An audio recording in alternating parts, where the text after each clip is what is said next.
Face validity, face देख के validity, face से लगता है आदमी तो ठीक ठाक है। So face validity is a preliminary assessment of how well a test और procedure appears to measure what it intends to measure. जैसे मैथमेटिक्स का कोई यदि आप टेस्ट बना रहे हैं तो उसकी फेस वैलिडिटी तो देख के ही लगेगा, क्योंकि मैथमेटिकल कंसेप्ट तो उसमें डाला हुआ है, लेकिन उसके भीतर का जो कंसेप्ट है वो जब तक मेजर नहीं होगा कि क्या डाला हुआ है, कि कौन यूनिट है, ये सब एग्जाम्पल आएगा इसमें। सो फेस देख के, face validity is often confused with content validity. दूसरे नंबर पर जो था, दोनों में डिफरेंस है, क्योंकि दोनों देख, कंटेंट देख के भी और फेस देख के भी पता चलता है। तो बहुत लोग कंटेंट वैलिडिटी को फेस वैलिडिटी भी समझ लेते हैं, ये सही नहीं है। Some scholars consider the both has same, कुछ लोग मानते भी है कि नहीं ठीक है। Face validity refers not to what the test actually claims to measure but to what it appears to measure superficially.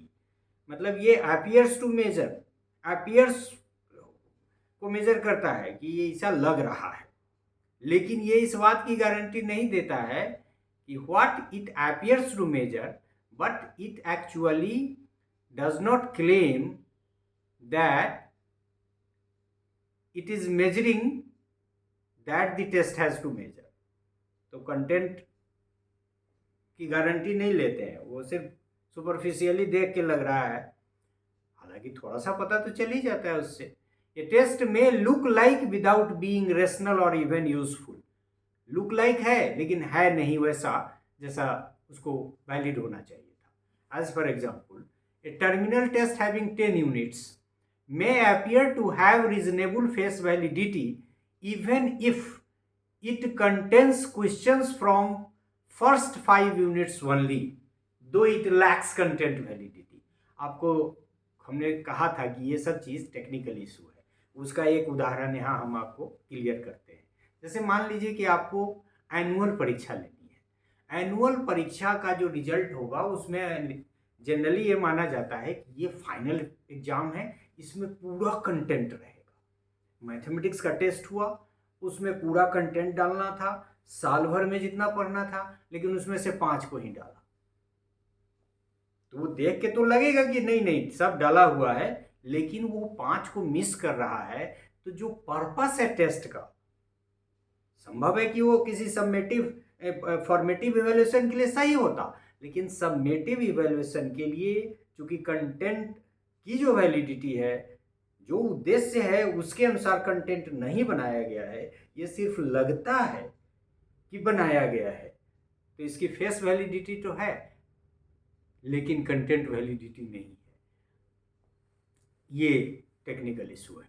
Sometimes there may be situations where a test may appear to have low face validity, but in practice it may turn out to be a sound one। ऐसा भी हो सकता है कि test की जो face validity है वो आपको कम लगती हो, लेकिन टेस्ट की जो वैलिडिटी हो ज़्यादा हो, कंटेंट वैलिडिटी ज़्यादा हो। अब इसके कई सारे एग्जाम्पल्स आप ले सकते हैं।